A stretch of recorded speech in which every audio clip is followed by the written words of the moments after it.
Pelea la buena batalla. La batalla. En 1 Timoteo 6:12, en la primera parte del versículo, Pablo hace una gran exhortación a Timoteo.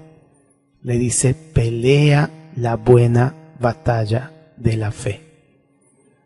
Pensando un poco en esta frase que le da Pablo a Timoteo, podemos intuir que Timoteo no estaba teniendo un tiempo sencillo, que tenía enfrente muchos desafíos por cumplir, que había cosas que estaban enfrente, que había algo contra que tenía que luchar. Y Pablo le dice que pelee la buena batalla de la fe. Lo primero que pienso es que si hay una buena batalla, es que hay otras batallas que no son buenas, otras batallas que no valdría la pena pelear, otras batallas que solo van a desgastar y malgastar el tiempo de Timoteo.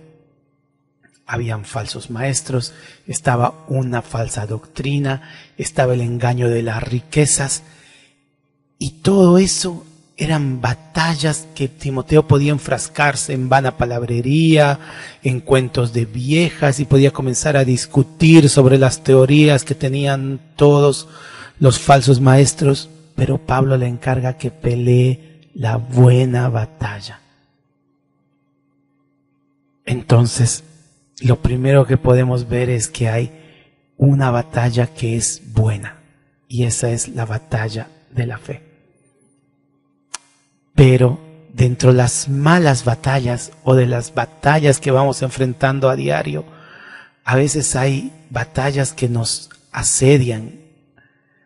Parece que estamos atacados por todos lados al mismo tiempo, que nos ataca la infantería, que nos ataca la caballería, que nos ataca por todo lado todo lo que está en contra nuestra.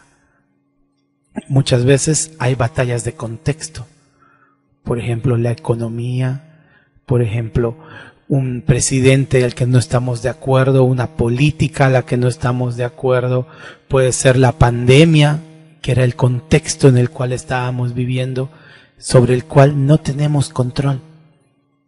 Esas batallas podemos enojarnos, podemos discutir de política, podemos sufrir por la crisis económica, podemos preocuparnos al extremo por la pandemia, pero no podemos hacer nada contra esa batalla de contexto. El contexto ya propone un riesgo y una afrenta contra nosotros. Pero hay otras batallas que son personales. Hay otras batallas que nos afectan personalmente, que muchas veces son resultado y consecuencia de nuestras decisiones, y muchas veces también están fuera de nuestro control, pero nos afectan a nosotros de manera personal, como las enfermedades, los problemas laborales o algún sueldo que no alcanza. Eso es algo personal que nos va atacando y es una batalla que tenemos que ir luchando. Bien, para poder ver un poco estos tipos de batalla y las tácticas que debemos utilizar en estas batallas y el efecto que tienen esas batallas contra nosotros, tomemos un ejemplo y veamos la vida de la viuda de Sarepta. Consideremos un par de batallas contextuales que ella vivía, un poco el contexto en el cual la viuda estaba viviendo. En 1 Reyes 16, 29 al 30 dice: comenzó a reinar Acab, hijo de Omri, sobre Israel el año 38 de Asa, rey de Judá. Y reinó Acab, hijo de Omri, sobre Israel en Samaria 22 años. Y Acab, hijo de Omri, hizo lo malo ante los ojos de Jehová, más que todos los que reinaron antes de él. Acá tenemos un problema que tenía que enfrentar la viuda de Sarepta, que estaba viviendo en una sociedad donde el gobierno era el equivocado, era un gobierno que gobernaba mal hace muchísimos años. Acab reinó 22 años y dice que todos los que estaban antes de él lo hicieron también mal. Acab fue el peor porque hizo lo malo ante los ojos de Jehová, más que todos los que reinaron antes de él. Al igual que nosotros podemos estar viviendo un tiempo, un gobierno que no nos favorece, que no estamos de acuerdo, que ha cometido tiranía.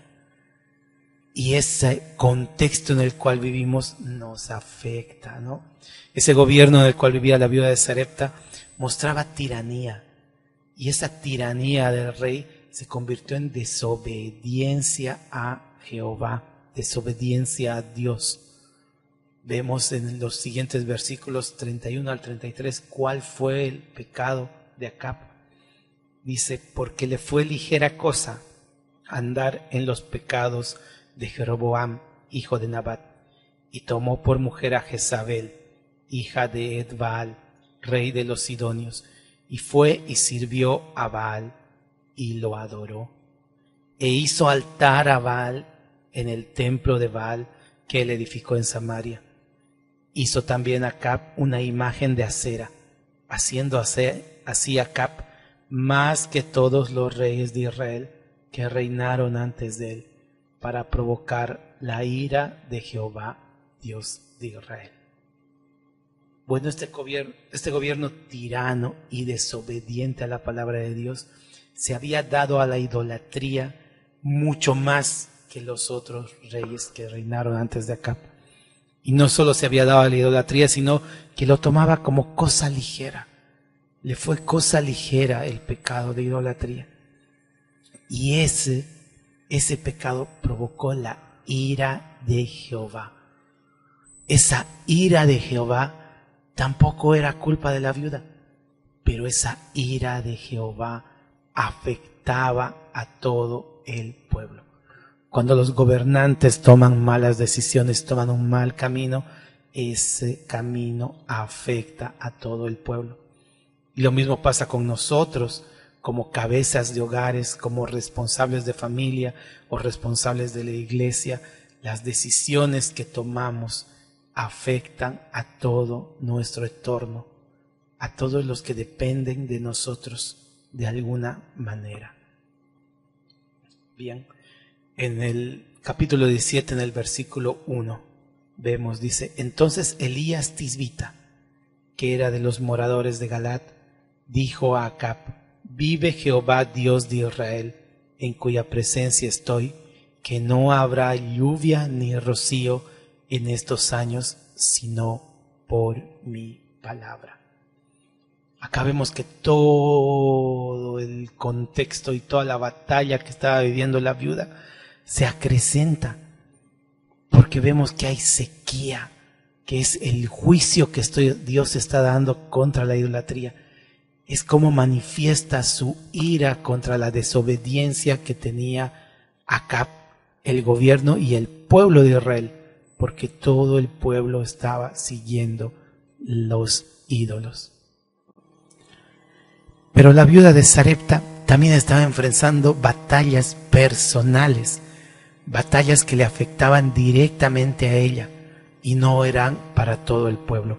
Vemos en los versículos 8 y 9, dice, vino luego a él palabra de Jehová diciendo, levántate, vete a Sarepta de Sidón y mora allí, y he aquí yo he dado orden allí a una mujer viuda que te sustente. Era una mujer viuda, era un problema que no compartía con todo el pueblo. En su vida había experimentado la muerte, el dolor que la muerte le causaba y la soledad de haber perdido a su esposo, con todos los problemas que conllevaba ser viuda en Israel. Además, versículos 10 al 12, dice, entonces él se levantó y se fue a Sarepta, y cuando llegó a la puerta de la ciudad, he aquí una mujer viuda que estaba allí recogiendo leña. Y él la llamó y le dijo, te ruego que me traigas un poco de agua en un vaso para que beba. Y yendo ella para traérsela, él la volvió a llamar y le dijo, te ruego que me traigas también un bocado de pan en tu mano.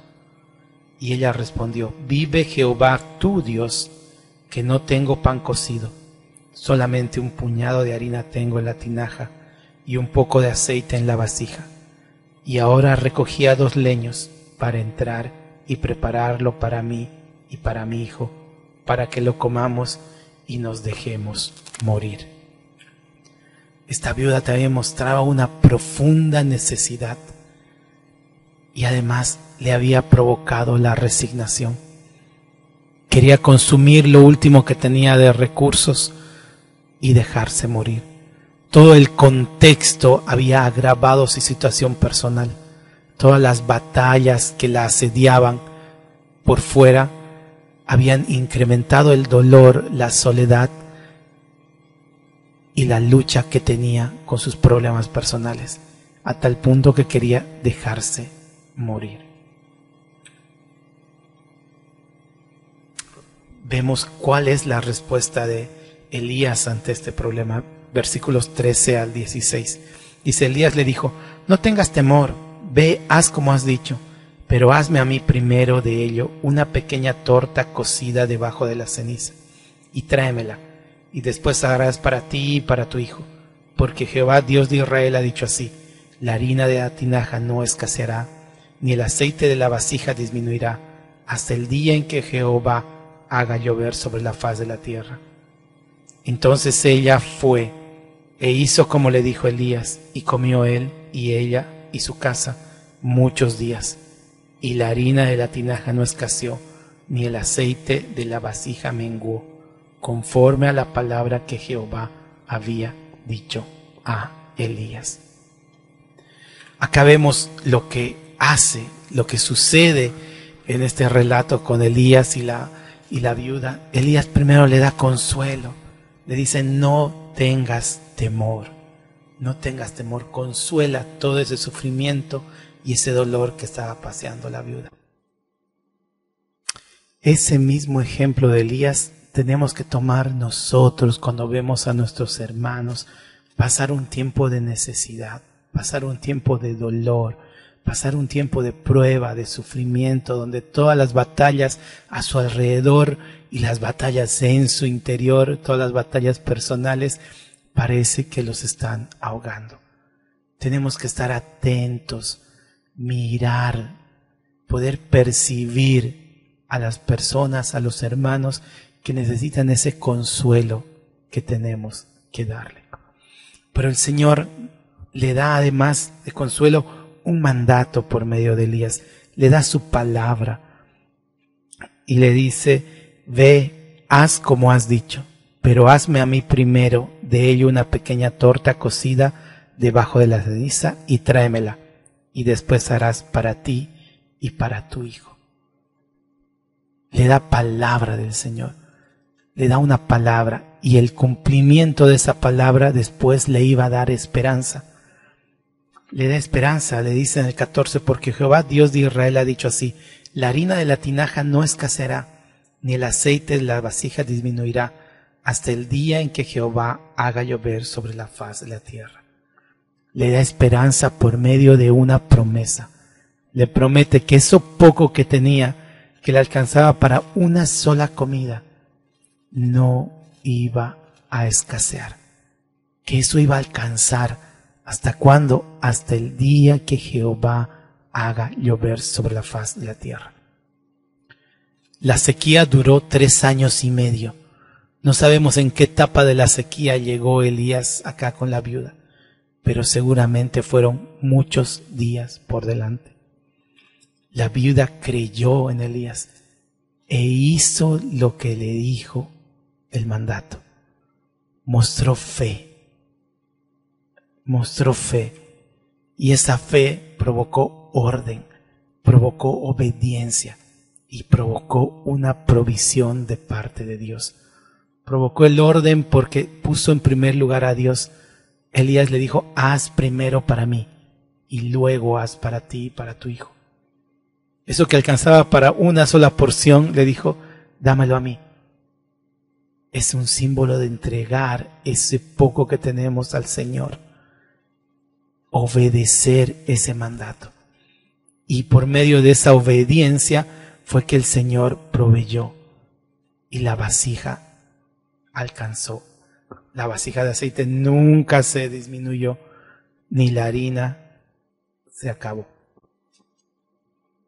Bien, considerando esas batallas que pasó la viuda y cómo fue enfrentando cada situación, vemos que la batalla de la fe que ella aprendió a librar le ayudó a combatir todas las otras batallas.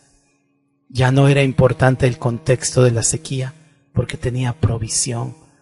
Ya no era preponderante el contexto de la tiranía porque estaba viviendo en la seguridad que Dios le había dado.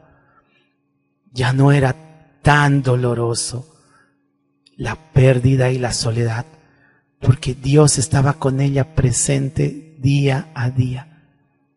Esa seguridad es la que nos lleva el pelear la buena batalla de la fe. Pero esa batalla hay que pelearla. No podemos ver pasar la batalla de la fe alrededor. Como hijos de Dios tenemos que decidir pelear la buena batalla, sabiendo que en esa batalla está la seguridad de nuestro Dios.